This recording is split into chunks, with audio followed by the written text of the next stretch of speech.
Un saludo desde el área de Derecho Financiero y Tributario de la UNED.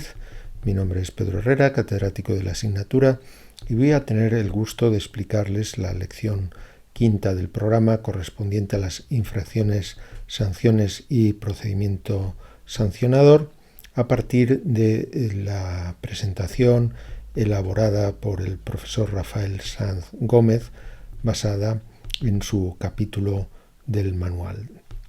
Voy a utilizar una versión reducida de estas presentaciones porque no me detendré en el análisis de la mayoría de las infracciones tributarias, solo destacaré las más relevantes.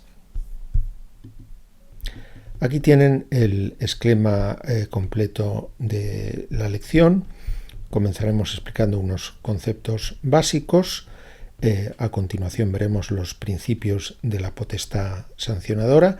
En realidad estos serán los dos puntos de los que me ocupe en esta primera videoclase. Y a continuación, en otras videoclases, iremos estudiando los sujetos responsables, el concepto de infracción tributaria y los elementos que la integran, la clasificación de las infracciones, los tipos de sanciones, los criterios para determinar la cuantía de las sanciones. Todo esto constituiría la parte material de esta lección, y a continuación pasaré a estudiar el procedimiento sancionador y, para concluir, la extinción de la responsabilidad derivada de las infracciones tributarias y la extinción de las sanciones. Comencemos con los conceptos básicos. La potestad sancionadora tributaria, esa potestad para determinar la comisión de infracciones e imponer sanciones, forma parte de un conjunto más amplio de potestades de control. También la potestad de comprobar e investigar si se han cumplido las obligaciones tributarias es una potestad de control, y además tenemos otras potestades o facultades de la Administración que a lo que se dirigen es a facilitar y promover el cumplimiento voluntario, por ejemplo, mediante la asistencia a los contribuyentes. De todos modos, aunque la potestad sancionadora forme parte de ese conjunto más amplio, hay que distinguirla claramente de las potestades vinculadas con la aplicación de los tributos, como sucede con las potestades de comprobación e investigación. Mientras que las potestades de comprobación e investigación se dirigen a determinar el importe de la deuda tributaria y el pago de la deuda se dirige a cumplir el deber constitucional de contribuir, en cambio, las potestades sancionadoras se dirigen a imponer las sanciones, multas u otras sanciones accesorias que buscan castigar la comisión de una infracción. Por tanto, no forman parte del deber de contribuir, aunque constituyan un instrumento para garantizarlo. La sanción no forma parte de la deuda tributaria y, como regla general, el procedimiento sancionador se va a tramitar separadamente de los procedimientos de aplicación de los tributos, de los procedimientos de comprobación en vía de gestión y del procedimiento inspector. Hay que tener también en cuenta que la potestad sancionadora tributaria entronca en el ius puniendi del Estado. La manifestación más estricta del ius puniendi es el derecho penal, pero el derecho sancionador, y en concreto el derecho sancionador tributario, también forma parte de ese ius puniendi del Estado. Y esto supone que los principios y garantías previstas en el artículo 25 de la Constitución española, dirigidos al derecho penal, también tienen plena aplicación, con ciertos matices, al derecho administrativo sancionador. Esa consideración hilvana perfectamente con el estudio de los principios de la potestad sancionadora. Son principios constitucionales que encuentran reflejo y una regulación específica en la Ley General Tributaria. El primero de ellos es el principio de tipicidad. Ese principio es la vertiente material de la regla nullum crimen, nulla pena, sine lege. No hay crimen, no hay delito, ni hay pena sin una ley previa. Así se establece en el artículo 25, párrafo primero de la Constitución. Por tanto, debe existir una norma previa a la comisión de la infracción que determine qué conductas son ilícitas y qué sanciones se van a imponer en el caso de que se realicen tales conductas. Este principio exige que las normas sean lo más claras posibles y también que la Administración precise cuál es el tipo de infracción que se ha cometido y, por tanto, cuál es la sanción que corresponde. El fundamento más profundo del principio de tipicidad está en el principio constitucional de seguridad jurídica.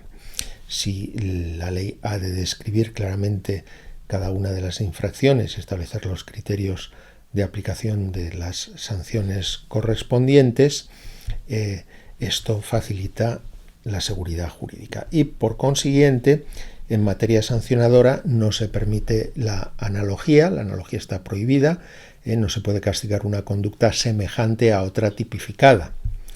Y también se prohíbe la aplicación retroactiva in mala parte y se exige la aplicación retroactiva cuando ésta sea favorable al sujeto infractor, con la limitación de que si ya se ha impuesto una infracción mediante un acto administrativo que ha adquirido firmeza, en ese caso no se va a aplicar la retroactividad favorable.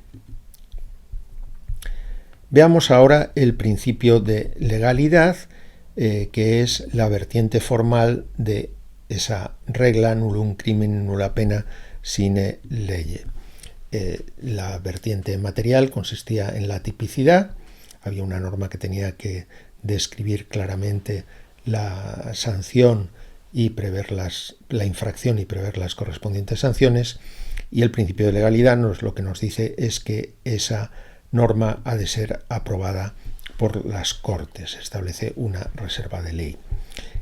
Esa reserva se plasma a través de una ley ordinaria, no de una ley orgánica como sucede en el derecho penal. En el derecho penal es lógico que se exija ley orgánica, bien, así lo prevé expresamente la Constitución, pero la lógica está en que las penas correspondientes a los delitos pueden implicar pérdida de libertad, mientras que las sanciones que se aplican en el caso de infracciones administrativas no pueden implicar pérdida de libertad, y por eso es suficiente que se aprueben mediante una ley ordinaria.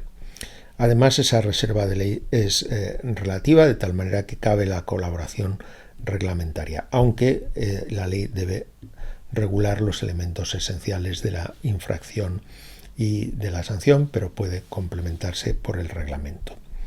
El fundamento del principio de legalidad, que dice tipicidad, pero sería más correcto hablar de legalidad, es el principio de democracia representativa.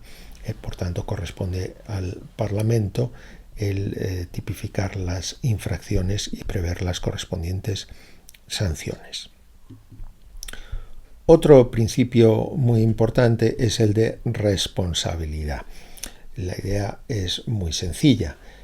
La conducta que se va a castigar debe poder atribuirse a la voluntad del sujeto. Si la conducta fuera completamente involuntaria, no se podría aplicar una sanción, porque la sanción lo que quiere es castigar una conducta culpable o al menos negligente.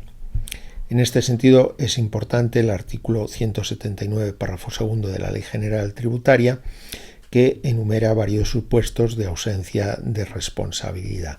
Lo veremos más adelante con más detalle. De ese principio de responsabilidad, no puede imponerse, no se puede cometer una infracción si no existe una cierta culpa o negligencia.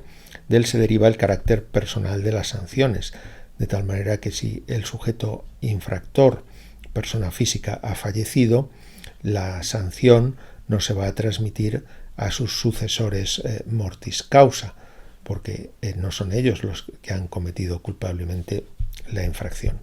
En cambio, en el caso de extinción de personas jurídicas y sucesión de sus obligaciones por otras personas, por ejemplo por sus socios, en este caso sí se van a transmitir las sanciones, y la aplicación está en que, a diferencia de la persona física, la persona jurídica no es sino una creación del derecho, y por tanto ese principio de personalidad de la pena se puede aplicar con mayor flexibilidad. Por último, me referiré al principio de no concurrencia, que puede también describirse con el brocardo latino ne bis in idem. Este principio prohíbe sancionar 2 veces por la misma conducta y tiene 2 vertientes que se compaginan, una vertiente material y otra procesal y procedimental. La vertiente material prohíbe sancionar en más de una ocasión el mismo hecho siempre que exista el mismo fundamento para sancionarlo. Así, por ejemplo, si se realiza una defraudación tributaria, no es posible imponer a la vez una sanción administrativa y una pena prevista en el Código Penal por esa misma acción u omisión. En este caso, solo se va a imponer la pena prevista en el Código Penal o en la legislación penal especial y no la infracción administrativa. Pero además, aunque de modo más limitado, se prohíbe imponer 2 sanciones administrativas por los mismos hechos. Esta prohibición abarca a lo que se denominan supuestos de concurso aparente, en los que la acción queda incluida en 2 tipos infractores que tienen el mismo fundamento. Pensemos en el caso en que el obligado tributario ha manipulado la contabilidad para así defraudar en su autoliquidación del impuesto sobre la renta. Pues bien, por una parte, la manipulación de la contabilidad va a determinar que la infracción por dejar de ingresar la cantidad que ha manipulado en el impuesto sobre la renta sea calificada como infracción grave o muy grave, lo cual va a determinar una pena mayor. Pero al mismo tiempo, la Ley General Tributaria tipifica una infracción específica consistente precisamente en esa manipulación de la contabilidad. Pueden imponerse a la vez la infracción grave o muy grave por haber dejado de ingresar utilizando como instrumento la manipulación de la contabilidad y además una infracción separada por haber manipulado la contabilidad. No, en este caso solo se va a imponer la infracción grave o muy grave por haber dejado de ingresar. Esto en cuanto a la vertiente material. Además, existe una vertiente procesal, de tal manera que no puede existir una duplicidad de pronunciamientos de carácter sancionador en el mismo cauce, bien el penal o el administrativo, si existe una identidad de sujeto, hecho o fundamento. Así, si se ha impuesto una sanción y después es anulada por motivos de fondo, por ejemplo, porque no se había motivado correctamente, en ese caso no cabe iniciar un nuevo procedimiento sancionador.